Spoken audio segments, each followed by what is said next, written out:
హల్లెలూయా. హల్లెలూయా. యేసు ప్రభు ఒకసారి ఏమైంది, లాజరు అనే ఒక వ్యక్తి చనిపోయి కూడా 3 days అయిపోయింది. శిష్యులందరూ ప్రభా ఇప్పటికే ఎంత అయిపోయింది కదా, ఎందుకు? వాళ్ళ అక్క కూడా, లాజరు వాళ్ళ సిస్టర్ కూడా, మార్తా కూడా అదే మాట అంటుంది. యేసు ప్రభు ఏం చేస్తాడు, లాజరు సమాధి దగ్గరికి వెళ్ళి లాజరు బయటికి రా అన్నాడు కదా. లాజర్ ఏం చేసిండు, బయటకు వచ్చేసిండు. లాజర్ అంటే ఇంకా లాజరే వచ్చిండు, ఇంకెవరు రాలే. అది కూడా ఎట్లా వచ్చిండు, కట్లతో వచ్చిండు. బయటికి వస్తూనే యేసు ప్రభు ఏమన్నాడు శిష్యులతో, కట్లను విప్పండి, ఈయన కట్లను విప్పండి. ఆమేన్. ఆమేన్. యేసు ప్రభు రక్షణ ఇచ్చేది యేసు ప్రభు, మనల్ని అందరిని రక్షించేది యేసు ప్రభు. ఆ సువార్త యేసు క్రీస్తు మాత్రమే ఎవరినైనా కూడా రక్షించగలడు. కానీ ఆ కట్లు విప్పాల్సిన బాధ్యత ఎవరిదంటే శిష్యులది, మీది, నాది. ఆమేన్. ఈరోజు మనం ఒక టీచింగ్ చేస్తున్నాము అంటే అది మనుషుల జీవితాల్లో ఉన్న కట్లను విప్పటానికి మాత్రమే. హల్లెలూయా. హల్లెలూయా. ఆమేన్. నువ్వు రక్షింపబడినంత మాత్రాన సరిపోదు, నువ్వు సరైన సత్యము నిన్ను విడుదల చేయాలి నీ జీవితాన్ని. ఆమేన్. ఆమేన్. వాక్యానికి సిద్ధమా? ఎస్. కళ్ళు మూసుకొని నాతో పాటు ఒక చేయి దేవుని వైపు ఎత్తండి, పరలోకం వైపు ఎత్తండి. ఎందుకంటే పరలోకం ఉంటే మనకు సమాధానం వస్తుంది. హల్లెలూయా. మన ప్రశ్నలన్నిటికీ జవాబు అక్కడి నుంచి వస్తుంది. కాబట్టి ఒక చేయి దేవుని వైపు ఎత్తి నాతో పాటు పలకండి. పరలోకపు తండ్రి, పరలోకపు తండ్రి, నజరేయుడైన యేసయ్య నామమున నేను మీ మాటలు వినటానికి, మీ మాటలు వినటానికి మీ సన్నిధికి వచ్చింటున్నాను. మీ సన్నిధికి వచ్చి ఒక మనిషి మాటలు కాదు, ఈ మనిషి మాటలు కాదు, పరలోకం నుండి నా కోసము మీరు ఏర్పాటు చేసినటువంటి మీరు ఏర్పాటు చేసిన మీ మాటలను నేను స్వీకరించడానికి ఇక్కడ కూర్చొని ఉంటున్నాను. ఇక్కడ కూర్చొని నాతో మాట్లాడండి, నా మనోనేత్రాలను తెరవండి, నా మనోనేత్రాలు వాక్యంలోని సత్యాలను నేను గ్రహించటానికి నాకు కృపను అనుగ్రహించమని, నేను సత్యమును తెలుసుకొని సర్వసత్యంలోనికి నడవటానికి నేను ఆశీర్వదింపబడి అనేకులకు ఆశీర్వాదకరంగా జీవించడానికి నాకు కృపను చూపించమని యేసయ్య నామమున అడిగి ప్రార్థించి పొందింటున్నాను తండ్రి. ఆమేన్. ఆమేన్. హల్లెలూయా. హల్లెలూయా. ఓకే. యేసు ప్రభువును మొట్టమొదట నేను అంగీకరించిన సమయంలో చాలా సంతోషంగా ఉండింది నా జీవితం. ఎందుకంటే నాకు వాక్యం చెప్పిన బ్రదర్ ప్రదీప్ అన్న అని చాలా ప్రేమగా చెప్పిండు దేవుని గురించి. ఈరోజు మనం ఏదైనా పరిచర్య చేస్తున్నామంటే we owe that ministry to the. అర్థమవుతుందా? అంటే పేతురు పరిచర్య చేసిండు. పేతురు పరిచర్య ఎవరి అకౌంట్లోకి వెళ్తుంది? అంద్రయ్య ఒకవేళ పేతురును యేసు ప్రభువుకు పరిచయం చేయకపోతే, అర్థమైందా? అంటే పేతురు యేసు ప్రభు కలవటానికి అంద్రయ్య సహాయం చేయకపోతే పేతురే లేడు. ఇన్ ది సేమ్ వే పౌలుకు కూడా పరిచర్య లేదు. బర్నబాస్ ఎప్పుడైతే శిష్యులతో కలిపించి పరిచర్యలో ఆయనను బలపరిచిండో అప్పుడే పరిచర్య జరిగింది. హల్లెలూయా. హల్లెలూయా. సో అనుకోవచ్చు, అందరు ఏమనుకోవచ్చు, పరిచర్య అనుకోవచ్చు. కానీ పరిచర్య జరగటానికి ఎవరో ఒకరు మూలంగా ఉంటారు మన జీవితాల్లో. హల్లెలూయా. హల్లెలూయా. సో యేసు ప్రభువును అంగీకరించిన నా కొత్త జీవితంలో ఎంతో సంతోషంగా ఉండినాను. ఎందుకంటే అన్న నాకు ఎంత బాగా చెప్పిండంటే యేసు ప్రభు గురించి, అరే నీ జీవితంలో ఈయన he's like a close friend, ఇంకా నీకు ఎవరున్నా ఎవరు లేకపోయినా నేనుంటే చాలు. అంత బాగా నేను కూడా దేవునితో మంచి ఫెలోషిప్లో నడుస్తూ హ్యాపీగా నడుపుతా ఉండిన. అయితే కొన్ని రోజుల తర్వాత ఏమైందంటే వేరే చర్చెస్ కూడా వెళ్ళి దేవుని గురించి తెలుసుకోవాలన్న ఒక ఆశతో మా అక్క అప్పటికే ఫెలోషిప్కి వెళ్తూ ఉండింది. సో ఆ ఫెలోషిప్కి నన్ను ఇన్వైట్ చేసినప్పుడు నేను కూడా వెళ్ళాను దేవుని గురించి తెలుసుకుందామని చెప్పి. అక్కడ బోధింపబడుతున్న మాట ఏంటంటే, నీవు దేవునికి ఎంత దగ్గర అవుతావో నిన్ను దేవుడు అంతగా అకౌంటబుల్ చేస్తాడు. విన్నారా ఇట్లాంటిది? నీవు దేవుని గురించి నువ్వు ఎంతగా తెలుసుకుంటావో దేవుడు, నువ్వు ఒకవేళ తప్పిపోయినప్పుడు దేవుడు నిన్ను అంత ఎక్కువ శిక్షిస్తాడు. అంటే యేసు ప్రభువును తెలుసుకున్న వాళ్ళకు, తెలుసుకోని వాడికి, వాడు తెలుసుకొని వాడు తప్పు చేస్తే ఏమి కాదు, తెలుసుకున్నవాడు తప్పు చేస్తే వానికి ఎక్కువ శిక్ష ఉంటుంది అని చెప్పిండ్రు. తెలివైనవాడు ఏం చేస్తాడు? తెలుసుకోకుంటేనే మేలు. నేను కూడా అట్లే అనుకున్నా, ఏంది బై ఇది, యేసు ప్రభువుని తెలుసుకోవడం ఏంది, తెలుసుకున్న తర్వాత పొరపాటు చేస్తే ఆ శిక్ష ఎందుకు అని చెప్పి కొన్ని రోజులు బైబిల్ పక్క పెట్టేసిన తర్వాత ఎక్కడెక్కడైతే అంత ముందు కాటేజ్ మీటింగ్స్ అవన్నీ పోతుండే అవన్నీ బంద్ చేసేసిన. బంద్ చేసిన తర్వాత కొన్ని రోజులకు మళ్ళీ ఫ్రెండ్స్ ఫోన్ చేసినారు, నువ్వు ఎందుకు దేవుని దానిలోకి రావటం లేదు అది ఇది అని మళ్ళీ ఫోన్ చేస్తాను. సరే సరే అని ఇక మొహమాటానికి వాళ్ళతో పాటు బయలుదేరినాం. మళ్ళీ కొన్నిసార్లు ఏమైపోయింది, కొన్ని చోట్ల పోయినప్పుడు అక్కడ ఇంకొక రకమైన టీచింగ్ మొదలైంది. నువ్వు దేవునికి దగ్గరైతే దేవుడు నీకు శ్రమల ద్వారా కొన్ని పరీక్షలు పెడతాడు, నీకు కొన్ని కష్టాలు గుండా తీసుకుపోతాడు. ఇప్పటికే ఆల్రెడీ జీవితంలో కష్టాలు ఉన్నాయి, ఇంకా కష్టాలు పెట్టడం ఏంది, పరీక్షలు పెట్టడం ఏంది? చాలా కష్టం మీద పరీక్షలు పాస్ అవుతూ వస్తున్నాము, కొత్తగా ఈ పరీక్షలు పెడితే మళ్ళీ ఎక్కడి నుంచి రాయాలా? అర్థమైంది? ఒక స్టూడెంట్కి తెలుస్తుంది పరీక్ష అంటే కదా, స్టూడెంట్స్ నో బెటర్.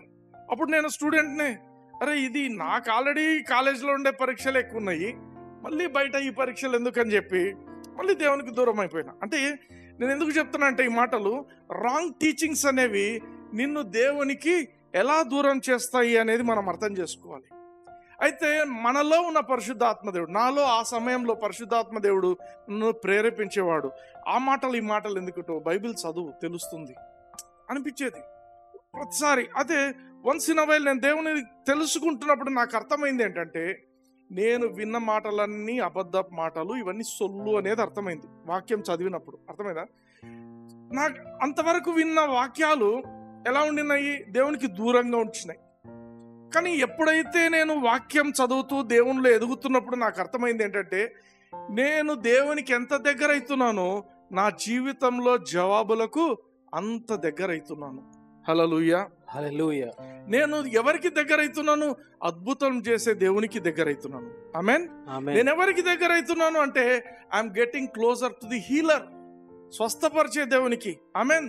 ఎవరికి దగ్గర అవుతున్నాము? Jehovah Jireh, he's our provider. మనకు ఏమి కావాలన్నా కూడా సమకూర్చే దేవునికి మనం దగ్గర అవుతున్నాం. హల్లెలూయా, హల్లెలూయా. అందుకే ఎప్పుడైతే మనం సత్యానికి దూరంగా ఉంటామో మనం ఇబ్బందులు పడతాం జీవితంలో. అందుకే చూడండి, యోహాను సువార్త 8వ అధ్యాయం 31-32 వచనాలు చూద్దాం. కాబట్టి యేసు తనను నమ్మిన యూదులతో, మీరు నా వాక్యమందు నిలిచిన వారైతే నిజముగా నాకు శిష్యులై ఉండి. చాలు, ఇక్కడ అర్థం.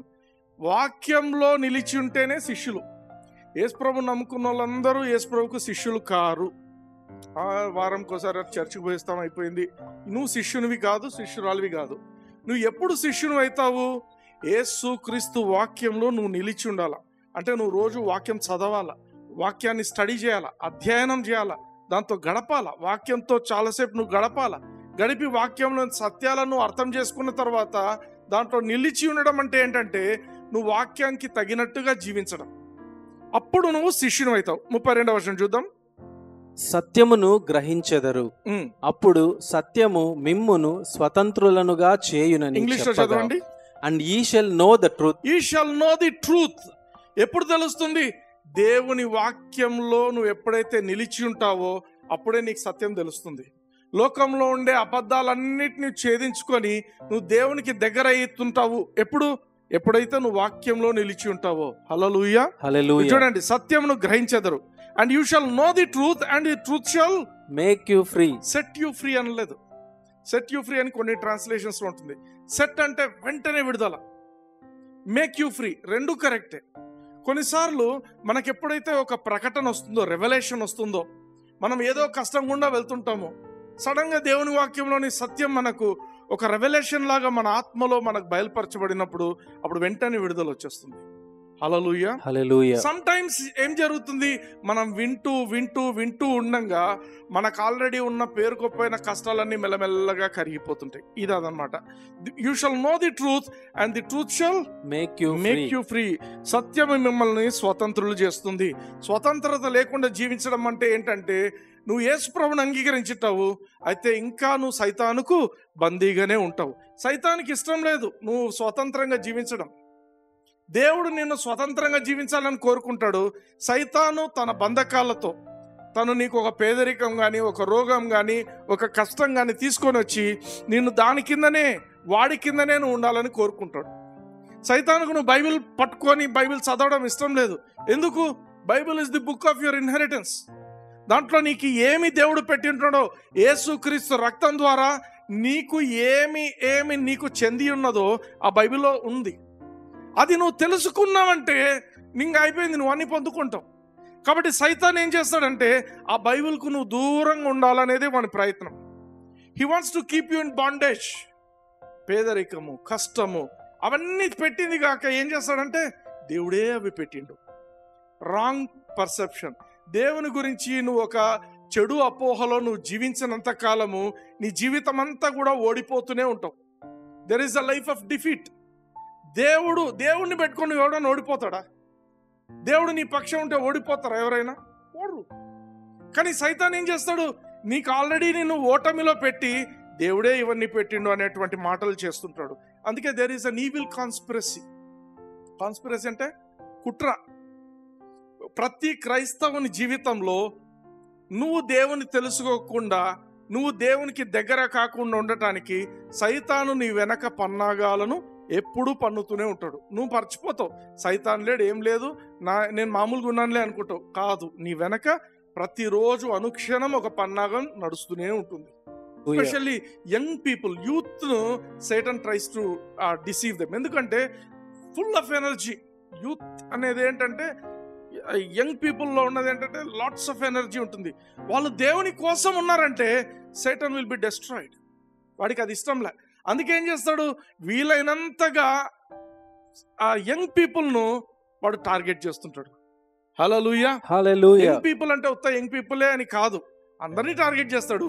యంగ్ పీపుల్ అంటే వాడికి చాలా ఏమంటారు, టార్గెటబుల్ పీపుల్. హల్లెలూయా. కాబట్టి మనం గుర్తించాలి, మన చుట్టూ ఏమైనా ఈవిల్ కాన్స్పిరసీ జరుగుతుందా ప్రతిసారి గమనిస్తుండాలి. ఓకే, 2 కొరింథీ 4:3-4 చూద్దాం. మా సువార్త మరుగు చేయబడిన ఎడల. చాలు, ఇక్కడ ఆగుదాం. మా సువార్త, పౌలు రాస్తున్న మాట ఏంటంటే మా సువార్త. ప్రతి ఒక్క జీవితంలో ఒక్కొక్కరికి సువార్త ఉంటుంది. ఇప్పుడు ఎవరినైనా అడిగారనుకోండి, మీ సువార్త ఏంటంటే, వాళ్ళ సువార్త ఏముంటుందంటే దేవుడు తంతాడు, దేవుడు కష్టపెడతాడు, అట్లాంటి సువార్తలు ఉంటాయి.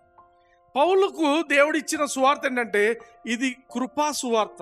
మనం ఇంతకుముందు మనం చూసాం, సువార్త అంటే actually this is a gospel of grace. కృప, దేవుని కృప. ఈ సువార్తను ఎవరైతే స్వీకరిస్తారో వాళ్ళ జీవితంలో గొప్ప విషయాలు జరుగుతాయి. పౌలు చెప్పిన సువార్తనే నిజమైన సువార్త. హల్లెలూయా. ఆ రకంగా నీ సువార్త ఉందా లేదా? మా సువార్త అంటున్నాడు. అందుకే వేరే వాళ్ళు వేరే చెప్తుంటాడు. అందుకే పౌలు చాలా సార్లు ఏం చెప్తాడంటే, మేమే కాకుండా నేనే మళ్ళీ వచ్చి వేరేగా చెప్పినా మీరు నమ్మొద్దండి. ఆమెన్. ఒకవేళ దేవదూత వచ్చి చెప్పినా కూడా నమ్మొద్దండి. ఎందుకు? This is the gospel of grace. దీంట్లో నువ్వు నిలిచి ఉంటే నువ్వు ప్రాస్పర్ అవుతావు. దీంట్లో నిలిచినట్లయితే నువ్వు సక్సెస్ఫుల్ పర్సన్ అవుతావు. దీంట్లో నువ్వు నిలిచినట్లయితే నువ్వు అనారోగ్యతల్లో నువ్వు ఉండవు. హల్లెలూయా. You will always be a healthy person. మా సువార్త మరుగు చేయబడిన ఎడల నశించుచున్న వారి విషయములోనే మరుగు చేయబడి ఉన్నది. చాలా మంది ఏమంటారంటే ఇది యేసు ప్రభువుని ఎరగని వాళ్ళ కోసమేమో అనుకుంటారు. కాదు, గమనించండి, సువార్త అనేది అందరి కోసం. యేసుక్రీస్తుని అంగీకరించిన తర్వాత కూడా you need to listen to the good news of Jesus Christ regularly, day to day basis, రోజు వింటూ ఉండాలి. అర్థమైందా? నీ మైండ్లో, ప్రతి ఒక్కరి మైండ్లో సైటన్ స్ట్రాంగ్ హోల్డ్స్ పెట్టి ఉంటాడు. మనసులలో ఏమంటారు, ఒక బంధకాలను పెట్టి ఉంటాడు, సృష్టించి ఉంటాడు. అవన్నీ పోవాలంటే you always need to listen to the good news of Jesus Christ. నువ్వు ఏమి వింటున్నావు అది చాలా ఇంపార్టెంట్. యేసు ప్రభు అందుకే ఏమంటాడు, take heed what you here. నువ్వు ఏం వింటున్నావో జాగ్రత్త పడు. ఏం వింటున్నావో అది నిన్ను ఎఫెక్ట్ చేస్తుంది.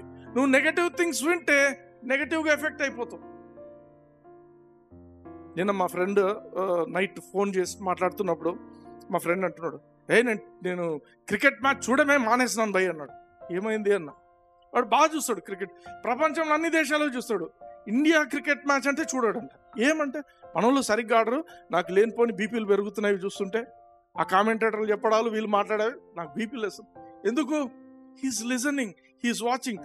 మనం ఏం చూస్తున్నామో, మనం ఏం వింటున్నాం అనేది మనల్ని ఇన్ఫ్లుయెన్స్ చేస్తుంది. మంచి పని, వాడు బంద్ చేసిండు, చూడడం మానేసిండు. అట్లే చూస్తుంటే ఏం లేదు, చూసి ఆరోగ్యం పాడు చేసుకున్నట్టు అవుతుంది. ఆమేన్. సువార్త మరుగు చేయబడిన ఎడల నశించుచున్న వారి విషయంలో విషయంలోనే మరుగు చేయబడి ఉన్నది. అంటే నువ్వు యేసుక్రీస్తుని అంగీకరించిన తర్వాత కూడా నువ్వు గుడ్ న్యూస్ వినకుండా ఓన్లీ బ్యాడ్ న్యూసే వినుకుంటున్నావు అనుకో, నీ జీవితంలో నీకేమైతుంది? నశించిపోతావు నీ జీవితం. 4వ వచనం చూడండి. దేవుని స్వరూపి అయి ఉన్న క్రీస్తు మహిమను కనుపరచు సువార్త ప్రకాశము వారికి ప్రకాశింపకుండు నిమిత్తము ఈ యుగ సంబంధమైన దేవత అవిశ్వాసులైన వారి మనోనేత్రములకు గ్రుడ్డితనము కలుగజేసెను. అవిశ్వాసులు అంటే అన్బిలీవర్స్ అని అనుకుంటారు, కానీ ఇంగ్లీష్ లో చదవండి, డీటెయిల్ గా అర్థమవుతుంది. Whose unbelieving minds. Unbelieving minds. నువ్వు యేసు ప్రభువుని అంగీకరించుండొచ్చు, still you might have an unbelieving mind. ఇది మైండ్ గేమ్. నువ్వు మైండ్లో గెలిచిన వ్యక్తివైతే ప్రపంచంలో నువ్వు ఎక్కడైనా గెలిచిన వ్యక్తివే. నువ్వు మైండ్లో విశ్వాసం లేని వ్యక్తివైతే నువ్వు ఎక్కడ నీకు జీవితంలో విశ్వాసం ఉండదు. నువ్వు మైండ్లో ఓడిపోయినావు అంటే నువ్వు ఇంకా యుద్ధానికి పోకుండానే ఓడిపోయినావు అని అర్థం. హల్లెలూయా. Unbelieving mind. ఎవరికైతే అన్బిలీవింగ్ మైండ్ ఉంటుందో వాళ్ళ పరిస్థితి ఏంటి చూడండి. Whose unbelieving minds, whose unbelieving minds the God of this world hath blinded. The God of this world అంటే సేటన్ కు ఇక్కడ వాడుతున్న పదం. సేటన్ ఈజ్ యాక్చువల్లీ వాడు ఈ లోక దేవత కాదు, వాడు యుగ సంబంధమైన దేవత అనొచ్చు. లోకంలో ఉన్నదంతా కూడా దేవుంది. హల్లెలూయా. సైతాన్ది కాదు. కానీ వాడు ఎట్లా దేవత అయిండు? అనేకులు వాడిని పూజిస్తున్నారు.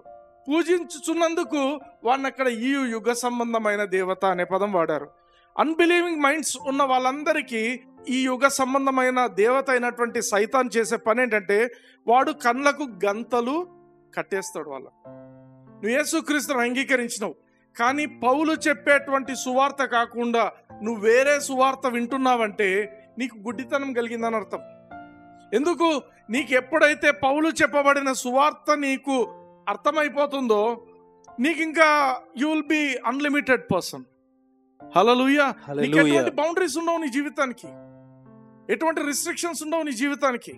దేవుడిని ఆశీర్వదిస్తూనే ఉంటాడు, దేవుని ఆశీర్వాదంలో నువ్వు వెళ్తూనే ఉంటావు. Hallelujah. Hallelujah. Lest the light of the glorious gospel of Christ. Gospel of Christ. Yesu క్రీస్తును గురించిన గాస్పెల్. ఆ గాస్పెల్ నీకు తెలియకుండా ఉండడం కోసము సైతాను వాని ప్రయాస వాడు చేస్తూనే ఉంటాడు. మీరు అనుకోవచ్చండి, ఇప్పుడు సైతానికి చాలా మంది ఉన్నారు, నేను ఒక్కనే దొరకను కదా, నాకు ఒక్కని గురించే వాడు ఆలోచిస్తాడా అనుకోవద్దండి. వాడు ఎన్నిసార్లు నువ్వు తన్నినా తిట్టినా మళ్ళా వస్తాడు, ట్రై చేస్తుంటాడు. సైతాన్లో మనం నేర్చుకోవాల్సింది ఒకటి ఉంది, పర్సీవరెన్స్. వాడు వదిలిపెట్టాడు. నువ్వు తిట్టు, బైండ్ చేయి, అన్నీ చేయి, మళ్ళీ కొంతసేపు అయినాక మళ్ళీ వస్తాడు. యేసుప్రభు అంటాడు, ఏమంటాడు? ఒక దయ్యము ఒక ఇండ్లు వదిలిపెట్టిపోయిన తర్వాత కొంతకాలం అట్లా తిరుగుతాడంట. మళ్ళీ వచ్చి ఎవరైనా ఉన్నారా? లేకపోతే వానికంటే పవర్ఫుల్ ఒక 7 ఎక్స్ట్రా తీసుకొస్తాడంట. ఆమేన్. అందుకే దేవుని వాక్యంతో మనల్ని మనము నింపుకోవడం అనేది చాలా ముఖ్యమైన విషయం. ఆమేన్. ఓకే, నేను విన్న కొన్ని టీచింగ్స్లో భయంకరమైన ఒక టీచింగ్ ఏంటంటే దేవుడు తన ప్రజలను రోగాలతోనూ యాక్సిడెంట్లతోనూ దేవుడు వారికి శిక్షిస్తాడు. శిక్షించడమే చెస్టైస్మెంట్ అంటారు, ఇంగ్లీష్లో చెస్టనింగ్ అంటారు. దేవుడు శిక్షిస్తాడు. వాళ్ళు తప్పు చేస్తే రోగంతో, లేకపోతే పెద్ద రోగం అంటే టర్మినల్ సిక్నెస్ అంటాం చూడండి, అంటే ఈ రోగానికి ఇంకా మందు లేదు, ఇది వచ్చిందంటే చచ్చిపోతాడు. ఇటువంటి టీచింగ్స్ విన్నారా ఎవరైనా? దేవునితో నువ్వు సరిగా లేకపోతే దేవుడు నీకు లేనిపోని రోగాలు పెడతాడు, తర్వాత యాక్సిడెంట్లు అయినా చేసి నేను చంపేస్తాడు. నేను అదే ఫెలోషిప్కి వెళ్తుండినా, మా అక్క వెళ్తున్న ఫెలోషిప్కి వెళ్తుంటే సడన్గా అక్కడ ఏమైందంటే ఒకరోజు ఒక బ్రదర్ ఎవరో యాక్సిడెంట్ అయింది. ఎంత పెద్ద యాక్సిడెంట్ అంటే ఆ మనిషి ప్రాణం ఒకటి మిగిలింది, మిగతా అన్ని ఎముకలు తుంటనే ఏదో జరిగింది. ఆ అంకుల్ ఎవరైతే ఆ ఫెలోషిప్ను లీడ్ చేస్తున్న అంకుల్, అందరు అబ్బాయిలు అందరం ఉంటే అందరి ముందు ఆయన మాట్లాడుతున్న మాటలు ఏంటంటే, ఈ అబ్బాయి చాలాసార్లు దేవుడు ఈ అబ్బాయికి చాలా ఛాన్సెస్ ఇచ్చాడు, కానీ ఈ అబ్బాయి దాన్ని వేస్ట్ చేసుకున్నాడు. ఈరోజు దేవుడు ఇంత పెద్ద యాక్సిడెంట్ చేసిండు ఈ పిల్లోనికి, ఎందుకంటే ఈ పిల్లోడు దేవుడిని చాలా విసిగిచ్చిండు. దేవుడు మరి ఇంతగా చేస్తాడని నేను కూడా అనుకోలేదు, కానీ ఇప్పుడైనా పిల్లోడు బుద్ధి తెచ్చుకుంటాడేమో, ఇది ఒక లెసన్, గుణపాఠం దేవుడు పెట్టిండు. అక్కడ ఉన్న మాటలు విన్న అందరికీ నాకు కూడా అనిపించింది ఏంటంటే ఈ యాక్సిడెంట్ చేసింది దేవుడే అనిపించింది. అట్లాంటి మాటలు వింటే ఏమనిపిస్తుంది? ఈ యాక్సిడెంట్ దేవుడే చేసిండు అనుకున్నా. నేను ఆ రోజు నిజంగా చాలా భయపడినాను. ఏంది ప్రభా, మా అక్క కూడా వినింటుంది, ఆ రోజు గుర్తుందో లేదో కానీ నేను ఓపెన్గా చెప్పిన దేవుని, ప్రభా నీకు ఏదన్నా నాలో తేడా కనిపిస్తే నాకు డైరెక్ట్గా చెప్పు, అంతే తప్ప ఇట్లాంటి షాకులు ఇట్లాంటి యాక్సిడెంట్లు నాకు చేయొద్దు. అర్థమైందా? నాకు చేయొద్దు. నువ్వు నాకు ఏదైనా తేడా ఉంటే చెప్పు, నేను మార్చుకుంటా. అంతేగాని ఇట్లాంటివి మాత్రం సిన్సియర్లీ ప్రేయర్ చేసుకున్న దేవునికి, నువ్వు చెప్పు నేను సరి చేసుకుంటా, అంతేగాని ఇట్లాంటివి చేయొద్దు ప్రభా అని నేను దేవుని చాలా సిన్సియర్గా అడిగాను. Amen amen. అందుకే అప్పటి నుంచి మళ్ళీ దేవునికి దగ్గర కావాలంటే భయం. ఎందుకు? ఏం చేస్తాడో, ఎక్కడ ఏం ప్లాన్ చేసి ఎవరిని నా కాళ్ళు ఎరగొడతాడో, చేతులు ఎరగొడతాడో, ప్రాణమే పోతుందేమో. ఎందుకు ఈ దేవునికి దగ్గర కావాలా? జీవితాంతం కుంటోన్ లేక బతికితే ఎట్లయితుంది? ఇటువంటివన్నీ మైండ్లో. ఎందుకంటే ఆల్రెడీ ఒక అబ్బాయికి యాక్సిడెంట్ అయింది. అర్థమైందా? ఇటువంటి టీచింగ్స్ ఏం చేస్తాయంటే మనుషులను దేవునికి దూరం చేస్తాయి. వీళ్ళు బేస్ చేసుకున్న టీచింగ్ ఏంటి అంటే, లేవీకాండం చూడండి 26వ అధ్యాయం 27-28 వచనాలు చూద్దాం. నేను ఈలాగు చేసిన తరువాత మీరు నా మాట వినక నాకు విరోధముగా నడిచిన ఎడల, దేవునికి విరోధముగా నడిచిన ఎడల ఏం జరుగుతుంది? పాత నిబంధనలో చూడండి. నేను కోపపడి మీకు విరోధముగా నడిచెదను, నేనే మీ పాపములను బట్టి ఏడంతలుగా మిమ్మును దండించెదను. ఆమేన్ ఆమేన్. అంటే నువ్వు ఇంత పాపం చేస్తే దానికి 7 శిక్ష నీకు వస్తుంది. ఎక్కడుంది ఇది? పాత నిబంధనలో ఉన్న మాటలు. ఇవి తీసుకొని ఇప్పటికీ వేస్తుంటారు. ఇంకా దేవుడే చేసిండు ఇది, దేవుడే యాక్సిడెంట్ ప్లాన్ చేసిండు.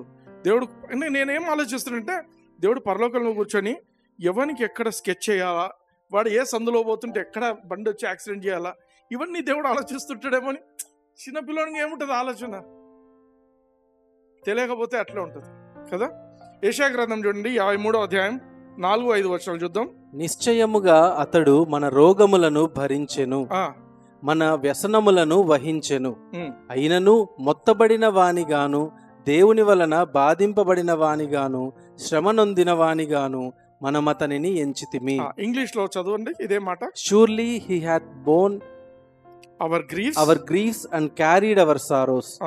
Yet we did esteem him stricken, smitten of God and afflicted. నిశ్చయముగా అతడు మన రోగములను భరించెను. రోగములను ఎవరు భరించిండు? యేసుక్రీస్తు. ఈయన ప్రవక్త అయిన యెషయా యేసుక్రీస్తు సిలువలో అనుభవిస్తున్న దాన్ని ముందుగానే 900 సంవత్సరాల ముందే ఈయన చూసి ఆయన రాస్తున్న మాటలు ఇవి.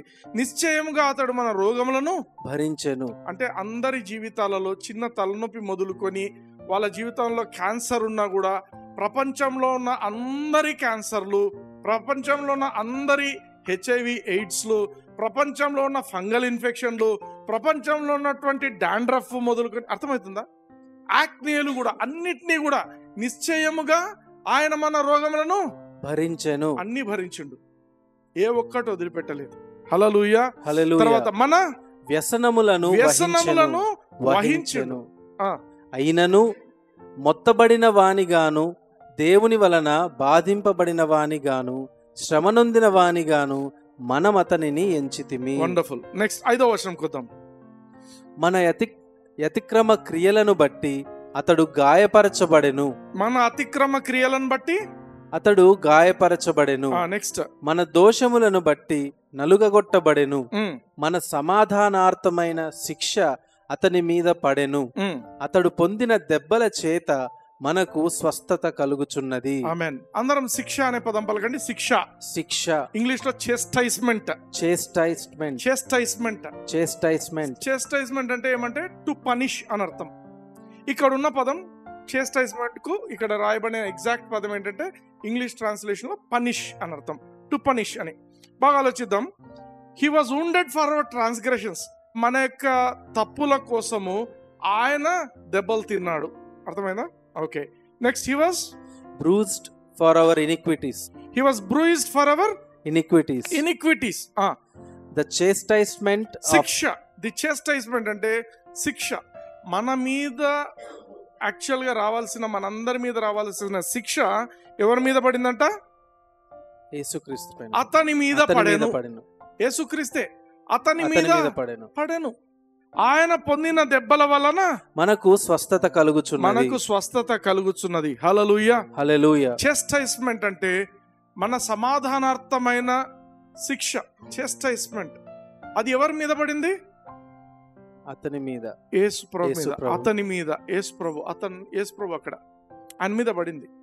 అంటే నీ శిక్ష, నా శిక్ష, మనందరి శిక్ష, లోకంలో ఉన్న ప్రతి ఒక్క మనిషి పాపము అనేది చేసే ప్రతి మనిషి యొక్క శిక్ష అన్ని కలిపి ఎవరి మీద పడ్డాయి? అందరు చెప్పాలా? యేసుక్రీస్తు మీదనే పడ్డాయి. హల్లెలూయా, హల్లెలూయా. యేసు ప్రభు ఆల్రెడీ శిక్షింపబడ్డాడు మన కోసము. ఆమేన్, ఆమేన్. మెల్ గిబ్సన్ అని ఒక మంచి డైరెక్టర్ ఒక మూవీ తీసిండు, ప్యాషన్ ఆఫ్ ది క్రైస్ట్. ఆ passion of the Christ movie చూసిన ఒక ఆమె హార్ట్ అటాక్ తో చనిపోయింది. ఒక ఆమె థియేటర్లో చనిపోయింది. అప్పుడు న్యూస్ లో వచ్చింది, దీంట్లో చాలా వైలెన్స్ ఉంది, చాలా ఘోరంగా ఉంది ఈ మూవీ అని చెప్పి చాలా మంది అనుకున్నారు. నిజానికి ఈ మెల్ గిబ్సన్ గారు తీసిన ఈ మూవీ పరిస్థితి ఏంటంటే, దాంట్లో ఆయన చూపించిన ఆ యొక్క violence it is only not 1% మాత్రమే. యేసు ప్రభువును నిజానికి చాలా భయంకరంగా ఆయనను శిక్షించుతున్నారు. ఈ పాత నిబంధనలో ఈ రోమా సామ్రాజ్యంలో ఈ రోమా సోల్జర్స్ కు ఉన్నటువంటి ఆ యొక్క ఎవరు సోల్జర్స్ అంటే సైనికుల దగ్గర క్రూరమైన పద్ధతులు ఉంటాయి ఒక మనిషిని టార్చర్ చేయడానికి. మనం బైబిల్ ఏం చేస్తామంటే, ఓకే ఒక ముళ్ళ కిరీటం పెట్టినారు, లేకపోతే 39 దెబ్బలు కొట్టినారు అంతే అనుకుంటారు. కాదు, టూ మచ్ ఆఫ్ టార్చర్ జరిగింది. ఒకటి క్యాటో-9 అని ఉంటుంది చూడండి. యేసుక్రీస్తును కొట్టినటువంటి ఆ ఇన్స్ట్రుమెంట్స్ లో ఒకటి, ఆ వెపన్స్ లో ఒకటి క్యాటో-9. అంటే ఇది ఒక కొరడా లాంటిది. ఈ కొరడాకు 9 చైన్స్ ఉంటాయి. ఆ 9 చైన్స్ కు కూడా ఫైనల్ గా లాస్ట్ లో మెటల్ బాల్స్ ఉంటాయి. ఆ మెటల్ బాల్స్ కు షార్ప్ హుక్స్ ఉంటాయి. ఒకసారి దాంతో కొట్టారంటే ఆ చర్మంలోకి ఇరుక్కుపోతాయి. లాగేప్పుడు చర్మమే కాదు, కన్నును కూడా పీక్కొని వచ్చేస్తాయి. యేసుక్రీస్తు ఊరికే దెబ్బలు తినలేదు, ఊరికేదో స్కూల్లో టీచర్లు స్కేల్ పెట్టుకొని కొడతారు, అది కాదు ఇక్కడ జరిగింది. లిటరల్ గా ఆయన యొక్క రక్తము చిమ్మిపోయింది, ఆయన చర్మము ఒలిచివేయబడింది. చర్మమే కాదు, కండలు కూడా ఊడొచ్చేస్తున్నాయి. అంటే యెషయా 53:2 లేత మొక్కవలెను, ఎండిన భూమిలో మొలచిన మొక్కవలెను అతడు ఆయన ఎదుట పెరిగెను. అంటే యేసుక్రీస్తుని గురించి, యేసుక్రీస్తు దేవుని సన్నిధిలో ఎలా పెరిగిండు అనే దాని గురించి చెప్తున్నాడు. ఆయన లేత మొక్కవలే, హి వాస్ సో టెండర్. లేతగా ఉన్నప్పుడు అన్ని బాగానే ఉంటాయి. పెరిగెను అతనికి సురూపమైనను సొగసైనను లేదు, మనం అతని చూచి అపేక్షించున్నట్లుగా అతని యందు స్వరూపము లేదు. ఇంగ్లీష్ లో రెడ్ లో చదివి పెట్టింది, చదువుతారా? హీ హ్యాత్ నో ఫార్మ్ నార్ కామ్లీనెస్. ఒక నిమిషం ఆలోచిద్దాం. ఒక మనిషికి ఫామే లేకుండా అయిపోయిందంట. అంటే ఒక ఏమంటారు, ఒక ఇమేజ్ లేదు. మనల్ని ఎట్లా గుర్తుపడతారు? ఎవరైనా మనల్ని గుర్తుపట్టాలంటే ఫేస్. అందుకే కదా ప్రధానికి పాస్పోర్ట్ ఫోటో పెట్టమంటారు అప్లికేషన్ లో. ఎందుకు? ఫేస్. చేతిని అవి ఇవి పెట్టమనరు, ఎందుకంటే అందరికీ అవి common. Face is recognition. Yesu ప్రభువును కొట్టినప్పుడు ఐ థింక్ ఈ క్యాటో-9తో ఆ యొక్క ముఖం మీద కూడా ఆయనను కొట్టి ఉంటారు. యేసు ప్రభు పరిస్థితి ఏంటంటే, హీ వాజ్ నాట్ రికగ్నైజబుల్. ఈయన యేసు ప్రభువేనా అని ఎవరు యేసు ఏనా అని అనడానికి లేదు అక్కడ. ఆయన ముఖం డిస్ఫిగర్ అయిపోయింది, స్వరూపం లేదు, ఒక రూపం లేదు ఆయనకు. He was beaten so much that nobody could recognise him. అర్థమవుతుందా? ఇక్కడ అందుకే ఏమంటాడు, హీ హ్యాత్ నో ఫామ్. ఒక ఈయన యేసు అని చెప్పడానికి ఎటువంటి రుజువు లేదు అక్కడ, ఫామ్ లేదు, nor comeliness. And when we shall see him there is no beauty that we should desire him. Yesu ప్రభు గురించి బైబిల్లో చెప్పే మాట 10,000లో అతి సుందరుడు. He's the most handsome person on this earth even today. ఈ రోజు కూడా మనుషులు ఎవరెవరు పుట్టి ఉంటారో వాళ్ళలో మోస్ట్ హ్యాండ్సమ్ పర్సన్ ఎవరంటే యేసుక్రీస్తు మాత్రమే. కానీ ఆయన సిలువకి వెళ్ళినప్పుడు, సిలువ కార్యంకి వెళ్ళినప్పుడు ఆయనను ఎలా కొట్టారంటే ఆయన ముఖం కూడా కంప్లీట్ గా డిస్ఫిగర్ అయిపోయింది. Nobody could recognise Jesus. Amen, amen. అంటే అంతటి శిక్షను, అంటే ఒంటి మీద ఎక్కడెక్కడ కొరడా దెబ్బలు పడినా, ఎక్కడెక్కడ ఏం జరిగినా కూడా చర్మంతో పాటు కన్నును కూడా పీక్ వచ్చేస్తుంది. మేబీ పండ్లు కనిపిస్తున్నాయేమో, మేబీ కళ్ళు ఊడినాయేమో, ఎక్కడ ఏం జరిగిందో తెలియదు మనకు.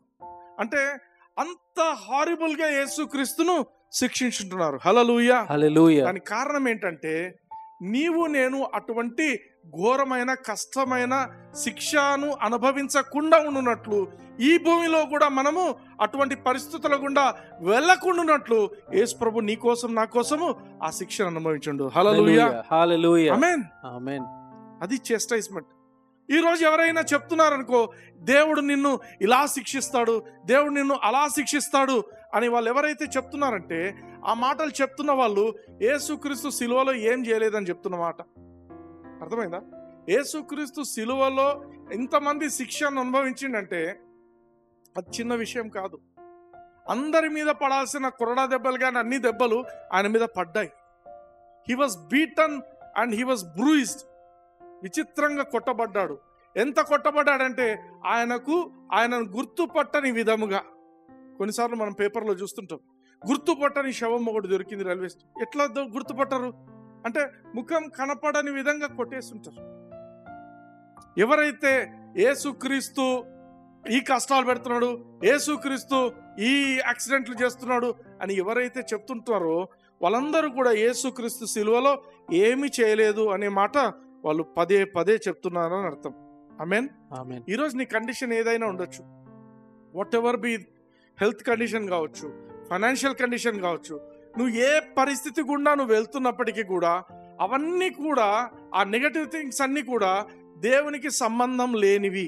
అర్థం చేసుకోండి, దేవునికి సంబంధం లేనివి. హల్లెలూయా. అవన్నీ నీ జీవితంలోకి తీసుకొచ్చింది ఎవరు అంటే కేవలం సైతాన్ మాత్రమే, సైతానే. ఈరోజు నువ్వు వాటన్నిటి నుంచి బయటికి రావాలంటే ఏం చేయాలి? యేసుక్రీస్తుని గమనించండి. ఆయన గురించి చెప్పబడిన మాట, యెషయా గ్రంథంలో రాయబడిన మాట 5వ వచనం ఏమంటున్నాడు? మన అతిక్రమల క్రియలను బట్టి అతడు గాయపరచబడ్డాడు, మన దోషములను బట్టి నలుగగొట్టబడెను. చాలు, 4వ వచనం చూద్దాం. నిశ్చయముగా అతడు మన రోగములను భరించెను. ఆగుదాం. నీవు రోగంలో ఉన్నావా? ఈరోజు నువ్వు ఏ రోగంలో ఉన్నా కూడా, నీకు హార్ట్ కండిషన్ బాలేదు, మెదడు కండిషన్ బాలేదు, లేదా చర్మం కండిషన్ బాలేదు, నీకు ఎటువంటి పరిస్థితి ఉన్నా కూడా, కాళ్ళే లేవా, నీ కాళ్ళు కావాలా, ఆయనను చూడు. నిశ్చయముగా ఆయన నీ రోగములను భరించిండు. ఆల్రెడీ అయిపోయింది. He has fully paid for everything, every sickness on this earth. ఈరోజు భూమి పైన చెప్పబడుతున్న ఏ రోగమైనా, ఇంకా తయారు కాబోయే రోగాలు ఏవైనా ఉన్నా, ఇంకా బయటపడే రోగాలు ఏవైనా ఉన్నా, అన్నిటికీ కూడా full payment was done on the cross. Hallelujah, hallelujah. అవన్నీ చేసిండు. ఇప్పుడు నువ్వు చేయాల్సింది ఏంటంటే ఆయనను చూసి, ఆయన పొందిన దెబ్బల వలన నేను స్వస్థతను పొంది తిని అనే మాట నువ్వు చెప్పగలిగి ఉండాలి. హల్లెలూయా, హల్లెలూయా. బ్రదర్ మీరు చెప్తున్నారు ఆ శిక్ష అనేది నేను కొత్త నిబంధనలో కూడా ఉంది. హెబ్రీయులకు రాసిన పత్రిక 12వ అధ్యాయం 5వ వచనం చూడండి మీరు కూడా. మరియు నా కుమారుడా, ప్రభువు చేయు శిక్షను తృణీకరించకు. శిక్ష అనేది ఉంది కదా ఇక్కడ. ఇప్పుడు చెప్పండి బ్రదర్ అంటారు, చెప్తాను, అది కూడా చెప్తాను. ప్రభువు చేయు శిక్షను తృణీకరించకుము. ఆయన నిన్ను గద్దించినప్పుడు విసుకొద్దు, తృణీకరించొద్దు. ఆయన యొక్క శిక్షను తృణీకరించొద్దు. ఇక్కడ చెస్టైజ్మెంట్ అనే పదానికి టు పనిష్ అనే మాట కాదు ఉండేది. మనకు గ్రీక్ లో ఉండే పదం ఇక్కడ పాయిడియో. పాయ్ అంటే చైల్డ్. పీడియాట్రిక్స్ అనే పదం వచ్చిందా, ఇక్కడ నుంచి వచ్చింది పాయ్. డియో అంటే ట్రైనింగ్, చిన్న పిల్లలకు ట్రైనింగ్ ఇచ్చేది అని ఇక్కడ అర్థం. ఇది ఇక్కడ ఉన్న పదం చేస్టనింగ్ అనేది చిన్న పిల్లలకు ట్రైనింగ్ ఇచ్చేది అనేది మాత్రమే, కానీ శిక్షించడం అనేది కాదు. అర్థమైందా? దేవుడిచ్చే శిక్ష అంటే ఇట్ ఈస్ ఎ ట్రైనింగ్. చూద్దాం 6వ వచనం చూద్దాం. ఒకవేళ ఈ పదమే మీకు తెలియదు అనుకుందాం, అయినా కూడా నో ప్రాబ్లం. 6వ వచనం చూద్దాం. ప్రభువు తాను ప్రేమించు వానిని శిక్షించి తాను స్వీకరించు ప్రతి కుమారుని దండించును. దండించును అంటే కొడతాడు అంటారు కాదు, దండించును అని కుమారులతో సంభాషించినట్లు మీతో సంభాషించు ఆయన హెచ్చరికను మరచితిరి. ఇంగ్లీష్ చదవండి. For whom the Lord loveth he chasteneth and scourgeth every son whom he receiveth. Scourgeth every son whom he receiveth. బాగా ఆలోచిద్దాం. అంటే దేవుడు కూడా ఒక కుమారుణ్ణి ఒక తండ్రి ఎలా శిక్షిస్తాడో అలా శిక్షిస్తాడు, అలా ట్రైన్ చేస్తాడు. శిక్షించడం అంటే కొట్టడం అని కాదు, అలా ట్రైన్ చేస్తాడు అనే మాట రాయబడింది ఇక్కడ. ఇప్పుడు ఆలోచిద్దాం, ఏ తండ్రి అయినా కుమారుని టార్చర్ చేసి కొట్టి వానికి క్యాన్సర్ లాంటి రోగాలను పెట్టి, ఒకవేళ నీకు శక్తి ఉంటే, నీకు బలము శక్తి ఉండి క్యాన్సర్ పెట్టే కెపాసిటీ ఉంటే నువ్వు నీ పిల్లలకు క్యాన్సర్ పెడతావా? పెట్టి ఏదైనా వానికి ట్రైనింగ్ ఇద్దాం క్యాన్సర్ పెట్టి అనిపిస్తుందా ఎప్పుడన్నా? అనిపిస్తుందా? అనిపించదు. నీకే అనిపించినప్పుడు పరలోకమందున్న తండ్రికి అలా చేయాలని ఆయన ఎందుకు అనుకుంటాడు? హల్లెలూయా. ఈ రోజు కూడా నాకు అర్థం కాదు ఏంటంటే, కొందరు పదే పదే ఇదే మాట అంటారు, దేవుడే ఈ రోగం పెట్టిండు, దేవుడే ఈ లెసన్ నేర్పించడానికి, ఒక పాఠం నేర్పించడానికి, ఒక గుణపాఠం నేర్పించడానికి ఇది పెట్టిండు. ఇదే అంకుల్, ఎవరైతే నేను ఆ ఫెలోషిప్కి వెళ్తున్నా, అంకుల్ బిడ్డకు బ్రెస్ట్ క్యాన్సర్ వచ్చింది, గౌరీ గోపాల్ హాస్పిటల్ అడ్మిట్ అయింది. ఆమె ఆల్రెడీ సఫర్ అవుతుంది. ఈయన బయట నిలబడుకొని వచ్చిపోయేట వాళ్ళందరితో ఏం చెప్తున్నాడు, నాతో కూడా ఏమన్నాడంటే, దేవుడా పెట్టాడు, దేవుడే, ఆయన మాటలు ఇట్లా ఉంటాయి, దేవుడే పెట్టాడు, దేవుడే నేర్పిస్తున్నాడు, నేర్చుకోవాలి. క్యాన్సర్ వచ్చి ఇంకా చచ్చిపోతుంది ఆమెకు లేదు, ఇంకా ట్రీట్మెంట్ లేదు, గుండె అయిపోయింది ఆమెకు పెట్టిన కీమోథెరపీకి వెంట్రుకలు పోయినా ఎంత అయిపోయింది. ఎంత క్రూరమైన కఠినమైన తండ్రి ఈయన అనిపించింది ఆ రోజు. ఏమన్నా అంకుల్ మీకు తెలియకపోతే వదిలేయండి, ఎందుకు ఇట్లాంటి మాటలు మాట్లాడతారు? లేదు, దేవుడే పెట్టాడు. అట్లాంటి తల్లిదండ్రులు కూడా ఉన్నారు. వాళ్ళేదో పెద్ద పరిశుద్ధులు, వాళ్ళన్నీ నేర్చుకున్నారు, వాళ్ళంతా రోగం వచ్చిన వాళ్ళంతా పాపులు అనేది వీళ్ళు చేసేది. వాళ్ళు సరిగా పాఠం నేర్చుకోవాలి. ఒక ఆలోచిద్దాం, ఒక తండ్రి పిల్లోనికి ఏదైనా ఒక పాఠం నేర్పించిందంటే ఆ పాఠం మన ఫ్యూచర్కి యూజ్ అవుతుంది అనిపిస్తే అనేది నేర్పిస్తారు. అవునా కదా? అవును. ఇప్పుడు నువ్వు పిల్లోనికి చిన్నప్పుడు సైకిల్ నేర్పిస్తావు, దేనికి? వాడు పెద్ద అయినాక బైక్ నడుపుతాడో లేకపోతే ఏదో నేర్చుకుంటాడు వాడు కానీ ఆ పిల్లోడే చనిపోతే ఇంకేం పాఠం నేర్పించడానికి ఉంటుంది? ఈ రోగాల వల్ల ఏమవుతుంది? టర్మినల్ సిక్నెసెస్, క్యాన్సర్ కావచ్చు, లేకపోతే ఏదైనా ఎండ్ స్టేజ్ డిసీజెస్ ఏవైనా ఉండొచ్చు. అవి రావడం వల్ల మనుషులే చనిపోతారు. మనిషి చనిపోయినప్పుడు ఇంకా నేర్చుకోవడానికి ఏముంటుంది అక్కడ? ఆమేన్. అర్థం చేసుకోవాలా, మనకు సంబంధించిన న్యాయమైనటువంటి శిక్ష అంతా కూడా నీతిమంతుడైన యేసుక్రీస్తు మీద ఆల్రెడీ దేవుడు వేసి ఉంటున్నాడు. దేవుని కోపం చల్లారిపోయింది. పాపము సంబంధించిన దేవుని కోపము, దేవుని ఉగ్రత అంతా కూడా యేసుక్రీస్తులో చల్లారిపోయింది. ఈరోజు నువ్వు నేను యేసుక్రీస్తు నుంచి ఏమి ఎక్స్పెక్ట్ చేయొచ్చు అంటే, కేవలం ఆయన నుంచి ప్రేమను, కేవలం కృపను ఎక్స్పెక్ట్ చేయొచ్చు. హల్లెలూయా. జడ్జిమెంట్ కూడా ఎక్స్పెక్ట్ చేయొద్దు, అవసరం లేదు. శిక్ష అనేది జడ్జిమెంట్ ఆల్రెడీ యేసు ప్రభువు అనుభవించిండు. హల్లెలూయా. ఆమేన్. అంటే ఈరోజు క్రైస్తవ జీవితంలో ఏముంది అంటే, ఇట్స్ ఓన్లీ చైల్డ్ ట్రైనింగ్. అంటే కరెక్షన్ ఉండదా? ఉంటుంది. ఎలాంటి కరెక్షన్ ఉంటుంది? దేవుడు చెప్తుంటాడు, నీకు మనసులో చెప్తుంటాడు, నీ లోపల ఉండి ఆయన చెప్తుంటాడు, అమ్మా ఇది నువ్వు తప్పు చేస్తున్నావు, ఇది కరెక్ట్ చేయి, ఇది ఇట్లా చేసుకో, సెట్ చేసి చెప్తుంటాడు. నువ్వు వినకపోవడం వల్ల ఏం జరుగుతుంది? దేవుడు ఏం చేయడు, సైతాను దాన్ని ఒక అవకాశంగా తీసుకొని నువ్వు దేవుని చిత్త ప్రకారంగా లేని సమయంలో చూసి వాడు ఏదో నీకు కష్టాన్ని తీసుకొస్తాడు. అర్థమవుతుందా? కష్టం దేవుడు తీసుకురాడు. అవకాశం, నువ్వు ఎక్కడ పక్కదోవ పడతావు అనే అవకాశం చూసి నువ్వు ఆ పక్కదోవ పడినప్పుడే సైతాన్ నిన్ను అటాక్ చేస్తుంటాడు. ఆమేన్. నువ్వు అందుకే స్ట్రాంగ్ ఉండాలంటే దేవుని వాక్యంలో నువ్వు ఎప్పుడైతే నిలబడి నువ్వు దేవునికి తగ్గట్టుగా ఉన్నప్పుడు నువ్వు స్ట్రాంగ్ ఉంటావు ఆత్మీయంగా. హల్లెలూయా. అందుకే మనం ఎవరం కూడా మన పిల్లలను టార్చర్ చేయం కదా. ఇప్పుడు ఎవరైనా పిల్లలకు అగ్నితో ఆడుకుంటే నీకు కష్టం వస్తుంది అనే దానికి ఏ తండ్రి అయినా పిల్లోని తీసుకుపోయి వాని 2 చేతులు అగ్గిలో పెట్టి కొంతసేపు వానికి చేతులు గాలిన తర్వాత బయటికి తీసుకొచ్చి, బాబు నీ తండ్రికి నువ్వు అంటే చాలా ఇష్టము, చాలా ప్రేమ, ఆయన ఎంత ప్రేమిస్తున్నాడంటే నీకు అగ్గిలో చేతులు పెడితే ఏమవుతుందనేది నీకు ఒక పాఠం నేర్పించడానికి ఇలా చేసిండే తప్ప ఆయనకి నీ మీద ఎటువంటి కోపం లేదు అని ఎవరైనా తండ్రులు అట్లా నేర్పిస్తారా? నేర్పించారు.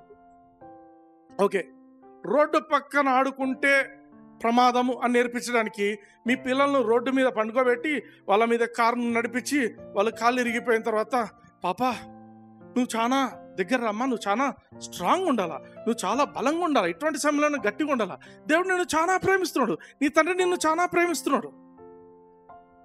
తండ్రి నిన్ను ప్రేమిస్తున్నాడు కాబట్టి ఇటువంటి దాని గుండా తీసుకుపోయిండు. నీకు ఇప్పుడు తెలియదు, కానీ తర్వాత ఎప్పుడో తెలుస్తుంది దీని గురించి. తండ్రికి నీ ప్లాన్స్ ఉన్నాయి నీ గురించి. అర్థమవుతుందా? ఇటువంటి టీచింగ్స్ అన్నిటినీ ఏమంటాం మనము?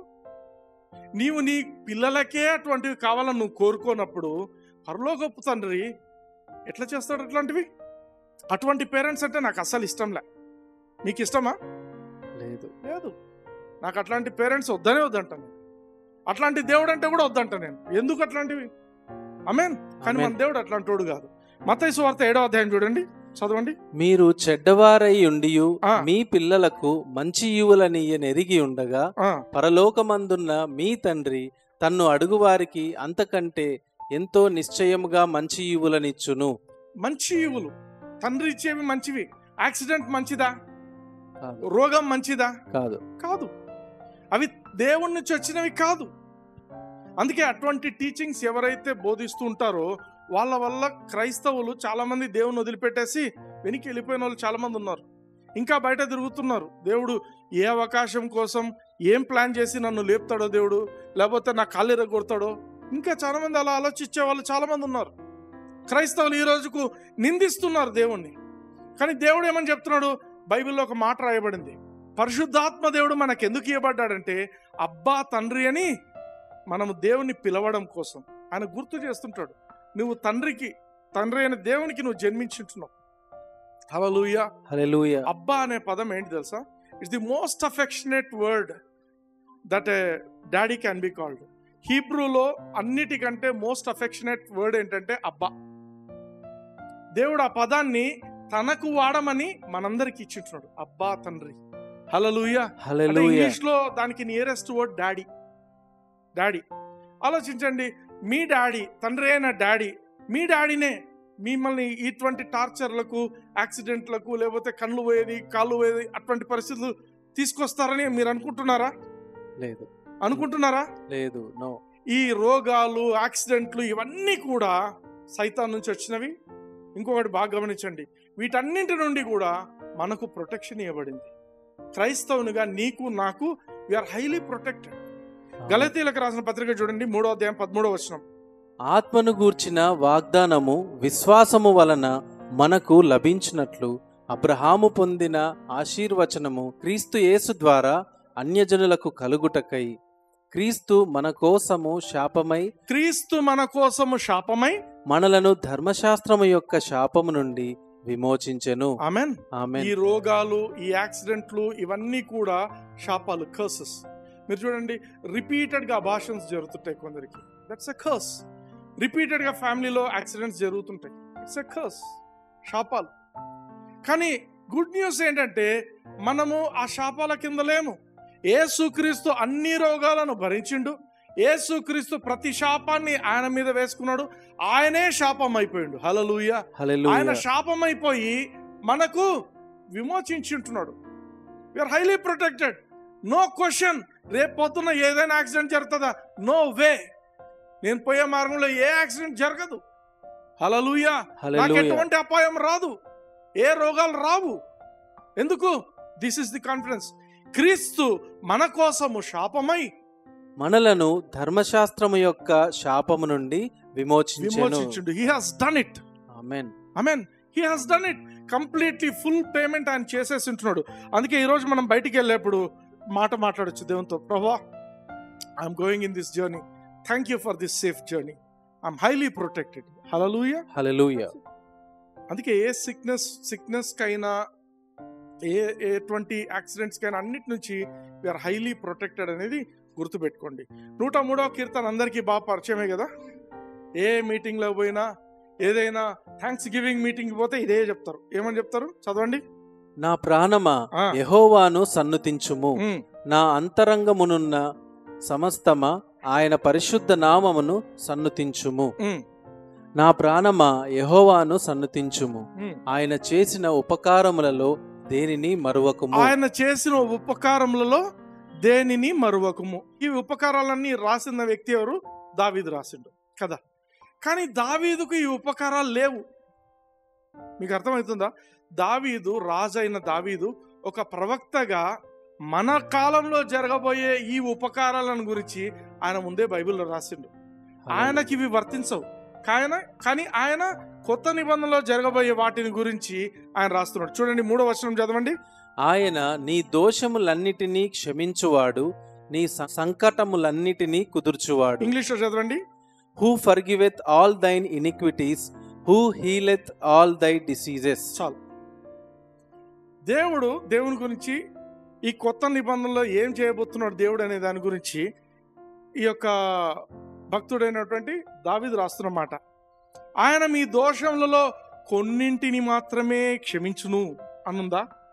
లేదు, అన్నిటిని దోషములన్నిటిని. కొన్ని దోషాలకు అసలు క్షమాపణే ఉండదు అంటారు. అట్లాంటివి లేవు, ఆయన క్షమించే దేవుడు. అర్థమైందా? కొందరు చెప్తుంటారు కొన్ని పాపాలు చాలా క్షమించరాని పాపాలు, కొన్ని. నువ్వు ఏ పాపం చేసినా, ఈరోజు మీరు వింటున్న వాళ్ళు ఏ పాపం చేసినా, ఎటువంటి పరిస్థితి ఉన్నా దేవుడు అన్ని పాపాలను క్షమించేసేవాడు. హల్లెలూయా.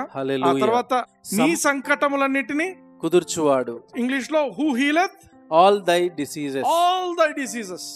కొన్ని డిసీజెస్ దేవుడు స్వస్థపరచడు అంటారు కొందరు. అంటే ఏం జరుగుతుంది అంటే హీలింగ్ మీటింగ్స్ పోతారు. ఎక్కడికైనా హీలింగ్ మీటింగ్ పోయినప్పుడు కొందరు స్వస్థత పొందింటారు, కొందరు పొంది ఉండరు. వాళ్ళని చూసి ఏమంటారు? దేవుడు కొందరినే స్వస్థపరుస్తాడు, ఆయన ఏర్పరచుకున్న వాళ్ళనే స్వస్థపరుస్తాడు, కొందరిని స్వస్థపరచరు. రాంగ్. వాళ్ళకి ఎందుకు స్వస్థత కలగలేదంటే వాళ్ళకి యేసు ప్రభువును గురించిన ప్రాపర్ గాస్పెల్ వాళ్ళకి అందలేదు. ఆయన గురించిన గుడ్ న్యూస్ వాళ్ళకు సరిగా వాళ్ళకి అర్థం చేసుకోలేదు. వాళ్ళు నీ జీవితంలో దేవుని కార్యం జరగాలంటే విశ్వాసం అనేది నీకు ఉండాలా. వాళ్ళకు విశ్వాసం ఉండి వాళ్ళు స్వీకరించే విధంగా ఉంటే ఏదైనా జరుగుతుంది. హల్లెలూయా. హల్లెలూయా. దేవుడు ఏమంటాడు? నాకు అసాధ్యమైంది ఏది లేదు. దేవునికి అసాధ్యమైంది ఏదైనా ఉందా? లేదు. లేదు. నమ్ముట నీ వలన అయితే నమ్మువానికి సమస్తం సాధ్యం. ఇప్పుడు ఆ రోగం వచ్చిన వాడికి నమ్మడం అనేది తెలిసింది అనుకోండి, వాడికి విశ్వాసం అని తెలిసి నమ్మడం తెలిసింది అనుకోండి, నమ్ముట నీ వలన అయితే నమ్మువానికి సమస్తం, వానికి రోగం పోతుంది. హల్లెలూయా. హల్లెలూయా. దేవుని వైపు నుంచి క్లియర్, ఆల్ క్లియర్. నిన్ను స్వస్థపరిచేది ఆయనే, నిన్ను క్షమించేది ఆయనే, అన్నింటి నుంచి క్షమిస్తాడు. ఆ 4వ వచనం చూద్దాం. సమాధిలో నుండి నీ ప్రాణమును విమోచించుచున్నాడు. సమాధి అని డైరెక్ట్ గా చెప్పేసిండు. ఇంగ్లీష్ లో చూడండి. హూ రిడీమెత్ దై లైఫ్ ఫ్రమ్ డిస్ట్రక్షన్. అంటే నీకు అపాయం కలిగి, నీకు ఒక యాక్సిడెంట్ కలిగి నువ్వు నాశనం అయిపోయేది. అంటే అది చావు వరకు పోవచ్చు, చావుకు కాకపోయినా కూడా నువ్వు బ్రతికినంత కాలము నీ డబ్బులు ఖర్చు అవుతూనే ఉంటాయి. కొన్ని రోగాలు ఉంటాయి, వాడికి ఒక నెలకు ఒక 3 లక్షలు 4 లక్షలు మందులకే ఖర్చు అయ్యే రోగాలు చాలా ఉన్నాయి. అర్థమైందా?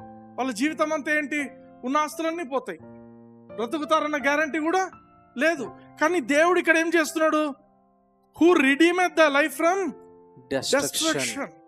సమాధిలో నీ ప్రాణంను విమోచించుచున్నాడు. నెక్స్ట్, కరుణా కటాక్షములను నీకు కిరీటముగా ఉంచుచున్నాడు. నెక్స్ట్, పక్షిరాజు యవ్వనము వలె నీ యవ్వనము క్రొత్తదగుచుండునట్లు మేలుతో నీ హృదయమును తృప్తిపరచుచున్నాడు. మేలుతో నీ హృదయాన్ని, మంచి విషయాలతో you can expect good at every stage in your life. Hallelujah. Hallelujah. అందరూ చెప్పండి, something good is happening around me. Something good is happening around me. నా చుట్టూ మంచి జరుగుతుంది. నా చుట్టూ మంచి జరుగుతుంది. నేను ఎక్కడికి వెళ్ళినా మంచి జరుగుతుంది. నేను ఎక్కడికి వెళ్ళినను మంచి జరుగుతుంది. ఏజింగ్ అనేది లోకంలో సైతాన్ వల్ల, పాపం వల్ల వచ్చినది.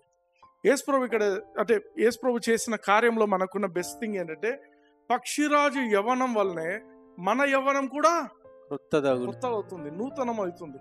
ఆమేన్. Amen. We don't grow old, we grow young. Hallelujah. Hallelujah. We grow young. Amen. Amen. That's the truth. అక్కడ అదే అంటున్నాడు, కొత్తదగునట్లు మేలుతో నీ హృదయంను తృప్తిపరచుచున్నాడు. అన్ని మేలే జరుగుతుంటాయి, మంచి జరుగుతుంటుంది. హల్లెలూయా. హల్లెలూయా. ఇప్పుడు ఆలోచిద్దాం, ఇవన్నీ పాత నిబంధనలో లేవు. ఈ ఫెసిలిటీస్, ఈ బెనిఫిట్స్ అన్ని నీకు నాకు అనుగ్రహించడానికి యేసు ప్రభు సిలువలో అంత గొప్ప బలియాగాన్ని చేస్తుంటాడు. ఆమేన్. ఆమేన్. ఒక్కసారి బెనిఫిట్స్ ఆలోచిద్దాం. He forgives all our sins. మన పాపాలన్నింటినీ ఆయన క్షమిస్తున్నాడు. He heals all our diseases. మన రోగములన్నింటినీ స్వస్థపరిచిన దేవుడు. ఆమేన్. ఆమేన్. మనకు ఏ అపాయం రాకుండా మనల్ని విమోచిస్తున్న దేవుడు. హల్లెలూయా. విమోచించేసిండు. అండ్ ఫైనల్ గా గుడ్నెస్, ఆయన యొక్క లవింగ్ కైండ్నెస్, తెలుగులో ఏమన్నారు? కరుణా కటాక్షం. దావీదు చెప్తాడు కదా, surely goodness and mercy shall follow me all the days of my life. నేను బ్రతుకు దినములన్నీ కృపాక్షేమములే నా వెంట. ఎక్కడ వస్తాయంట అవి? నీ వెంటనే వస్తుంటాయి. హల్లెలూయా. హల్లెలూయా. నేను బ్రతుకు దినంలన్నీ కృపాక్షేమములు నా వెంట వస్తున్నాయి. దేవుడు నా మీద ఒక లవింగ్ కైండ్నెస్, దాన్ని ఏమన్నారు, కరుణా కటాక్షలను, నన్ను చూసిన ప్రతి ఒక్కడికి నా మీద కరుణ కలుగుతుంది. నా శత్రువుకు కూడా నా మీద కరుణ కలుగుతుంది. నా శత్రువులకు కూడా నన్ను చూస్తేనే కటాక్షం కలుగుతుంది. హల్లెలూయా. ఇవన్నీ బెనిఫిట్స్ ఎవరిచ్చారు? యేసుక్రీస్తు నీ కోసం నా కోసం తన రక్తాన్ని, తన శరీరాన్ని అమ్మేసుకొని మనకిచ్చినాడు. హల్లెలూయా, హల్లెలూయా. అన్ని మంచి విషయాలే నీకు నాకు జరుగుతాయి. ఎందుకు? యేసుక్రీస్తు చేసిన కార్యాన్ని బట్టి. అందుకే ఎప్పుడు కూడా ఈ యొక్క కీర్తనను పదే పదే చదువుకోండి. ఈ వచనాలను మర్చిపోద్దండి, ఆయన చేసిన బెనిఫిట్స్. మీరు ఎప్పుడైతే మర్చిపోతారో రోగం వచ్చేస్తుంది. ఎప్పుడైతే మర్చిపోతారో యాక్సిడెంట్లు జరుగుతాయి. ఎప్పుడైతే ఆయన చేసిన మేళ్ళు నా జీవితంలో ఏమున్నాయి అనేది నువ్వు గుర్తు చేసుకోకపోతే you are outside the track. రిపీటెడ్గా గుర్తు చేసుకోండి రోజు. నేను బ్రతుకు దినంలన్నీ కృపాక్షేమంలే, కరుణా కటాక్షములు నాకు కిరీటంగా ఉంటున్నాయి. ఆయన నా పాపములన్నింటినీ క్షమించిన దేవుడు, నా రోగములన్నింటినీ స్వస్థపరిచిన దేవుడు. Hallelujah, hallelujah. The more you confess, నోరు తెరిచి పలుకుతుండాల, నిత్యము నన్ను మేళ్లతో నింపుతున్న దేవుడు. Amen. Something good is happening around me all the time. Hallelujah, hallelujah. Okay, ఎప్పుడు దేవుణ్ణి నిందించొద్దండి. దేవుడే ఇది చేసిండు, దేవుడే యాక్సిడెంట్ చేసిండు, ఆయనకు సంబంధం లేనివి ఆయనకు అంటగొట్టొద్దండి. హల్లెలూయా, హల్లెలూయా. ఇంకోటి చెప్పనా, ఇవి గట్టిగా బోధిస్తారు చూడండి. ఎవరు? దేవుడే రోగం పెట్టిండు నేర్పించడానికి అని. వాళ్ళకు చిన్న రోగం వస్తే ఈ డాక్టర్ నుంచి ఆ డాక్టర్ నుంచి ఆ డాక్టర్ నుంచి తిరుగుతూనే ఉంటారు. ఎందుకు? రోగం పోవాలా. దానికోసం ఎన్ని ప్రయత్నాలు చేస్తారు. ఒక పక్క నువ్వే దేవుడు పెట్టిండు అంటున్నావు. దేవుడు పెట్టిందేమనుకోవాలా, ప్రసాదం అనుకొని అదే అనుభవించాలి. కానీ వాళ్ళు ఏం చేస్తారు? ఓ పక్క దేవుడే పెట్టిండు అంటారు, ఇంకో పక్క దీన్ని బయటికి దొబ్బాలని చూస్తుంటారు. అర్థమవుతుందా? ఈ డబుల్ మైండెడ్ ఇన్కన్సిస్టెంట్ మెంటాలిటీ ఉన్న వాళ్ళతో చాలా దూరంగా ఉండండి. హల్లెలూయా, హల్లెలూయా. ఎవరైనా చెప్తే ఇంకా దాంట్లో చచ్చిపోవాలి వాళ్ళు, అంతే. కానీ వాళ్ళు ఏం చేస్తారు? ట్రీట్మెంట్ కోసం తిరుగుతూనే ఉంటారు. రోగం రావద్దు, రోగం అనేది మనది కాదు, ఒక క్రైస్తవునికి సంబంధించినది కాదు, యాక్సిడెంట్లు క్రైస్తవులవి కాదు. హల్లెలూయా, హల్లెలూయా. యాకోబు పత్రిక 1:17 చూద్దాం. శ్రేష్టమైన ప్రతి ఈవియు సంపూర్ణమైన ప్రతి వరమును పరసంబంధమైనదై జ్యోతిర్మయుడగు తండ్రి యొద్ద నుండి వచ్చును. చాలు. శ్రేష్టమైనది. యాక్సిడెంట్ శ్రేష్టమైనదా? కాదు. క్యాన్సర్ శ్రేష్టమైనదా? కాదు. కాదు. అర్థమైందా? రోగాలు శ్రేష్టమైనవి కావు. Nobody likes it. నువ్వు ఒక నాన్ బిలీవర్కి చెప్పినా కూడా చిచి అంటారు.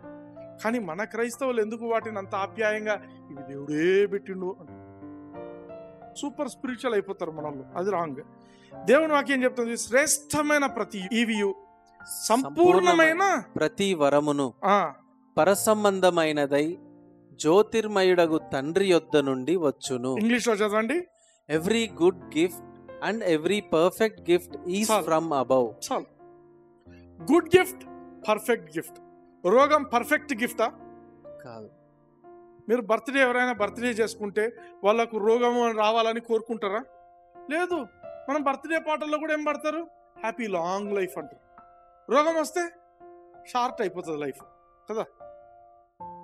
హ్యాపీగా ఉంటారా? హ్యాపీ బర్త్డే టు యూ అంటారు కదా. Many greetings to you. ఇవన్నీ ఏంటివి? Good things. రోగం కాదు. రోగం అనేది పర్ఫెక్ట్ థింగ్ కాదు. It is all imperfect. రోగం అనేది పోతేనే నువ్వు పర్ఫెక్ట్ అవుతావు. Hallelujah, hallelujah. It is not a good thing. మనం గుర్తించాలా, గుడ్ థింగ్ ఏంటి, పర్ఫెక్ట్ థింగ్ ఏంటి. ఇటువంటి మంచివన్నీ దేవుని నుంచి వస్తాయి, చెడువన్నీ సైతాన్ నుంచి వస్తాయి. ఈ బేసిక్ రికగ్నిషన్ మనకు ఉండాలి. హల్లెలూయా, హల్లెలూయా. అందుకే ఏం చేయాలి? ఈ చెత్త చెదరం అంతా వినకూడదు. ఈ రాంగ్ టీచింగ్స్ కు అబౌవ్గా మనం పోవాలి. అలా పోవాలంటే ఏం చేయాలి? దేవుని వాక్యాన్ని బాగా అధ్యయనం చేయాలి, దేవుని వాక్యం చదవాలి, దేవుని వాక్యంలో నిలవాలి, మనం దేవుని శిష్యులుగా ఉండాలి. హల్లెలూయా, హల్లెలూయా. అందుకే దేవుడు ఎక్స్పెక్టేషన్స్ ఎట్లుంటాయి తెలుసా మన గురించి? మనం రోగం వచ్చి సావడం కాదు. దేవునికి కావాల్సింది ఏంటి? పేతురు అట్లా నడుస్తుంటే ఆయన నీడబడి అనేకులు స్వస్థత పొందినారు. హల్లెలూయా, హల్లెలూయా. దేవుని ఎక్స్పెక్టేషన్స్ అటువంటివి మన గురించి. ఆయన శిష్యులు అటువంటి కార్యాలు చేయాలని దేవుడు కోరుకుంటాడు. యేసు ప్రభు ఈ భూమి మీద ఉన్నప్పుడు ఏమంటాడు తెలుసా? నేను చేసిన కార్యములు కాక నా యందు విశ్వాసం ఉంచేవాడు నేను చేసినవే కాక నాకంటే గొప్ప విషయాలు చేస్తాడు. అందుకే పౌలు హ్యాండ్ కర్చీఫ్ వదిలిపెడితే దాన్ని తీసుకుపోయి దయ్యాల మీద వేస్తే అవి దయాలు పారిపోయినట్ట. రోగుల మీద వేస్తే రోగం వచ్చిన వాళ్ళు స్వస్థత పొంది. God's expectations are good about his church. Amen. మనము దేవుని సంఘం. మనము ఎట్లుండాలంటే ప్రతి ఒక్కరం కూడా దేవుని యొక్క గుడ్ న్యూస్ మనం స్ప్రెడ్ చేయాలి. ది ట్రూత్ ఏంటంటే గుడ్ న్యూస్. యేసుక్రీస్తుని గురించిన గుడ్ న్యూస్. ఇదే గుడ్ న్యూస్, వేరేది కాదు. దీనిలోనే నువ్వు ఎప్పుడైతే నడుస్తూ వింటూ ఉంటావో, this truth will make you free. హల్లెలూయా. This truth will set you free. There is no other way. అందుకే నువ్వు ఎప్పుడు దేవుని మంచితనం గురించి, పౌలు చెప్పినటువంటి సువార్త, యేసుక్రీస్తును గురించిన కరెక్ట్ కాన్సెప్ట్ నీకు ఎప్పుడైతే అర్థమవుతుందో, అది నీకు విశ్వాసాన్ని తీసుకొస్తుంది. నీ జీవితంలో నీకున్న అనవసరమైన భయాల నుంచి నీకు విడుదలనిస్తుంది. Hallelujah. Are you blessed? yes. Praise the Lord. కళ్ళు మూసుకోండి, ఒక చేయి దేవుని వైపు ఎత్తండి, నాతో పాటు పలకండి. పరలోకపు తండ్రి, యేసుక్రీస్తు నామమున నేను విన్న మాటలను బట్టి నీకు వందనాలు చెల్లిస్తున్నాను. నేను ఏం వింటూ ఉన్నాను అవన్నీ కూడా కేవలము నీ యొక్క మంచి మాటలు సువార్తగా ఉండునట్లు నాకు కృపను చూపించండి. యేసుక్రీస్తు నామమున నేను ఎల్లప్పుడూ కూడా సత్యములోనే నడవటానికి, సర్వసత్యంలో నడవటానికి, లోకంలోని కలుషితమైనటువంటి బోధలన్నిటి నుంచి నేను తప్పింపబడటానికి, నేను మీ వాక్యంలో జీవించడానికి నిశ్చయించుకొని ఉంటుండగా నా జీవితంలో నిశ్చయముగా మీ యొక్క కృపాక్షేమములే నా వెంట వస్తున్నాయని యేసుక్రీస్తు నామమున ప్రకటిస్తున్నాను తండ్రి. ఆమేన్. Praise the Lord. Praise the Lord.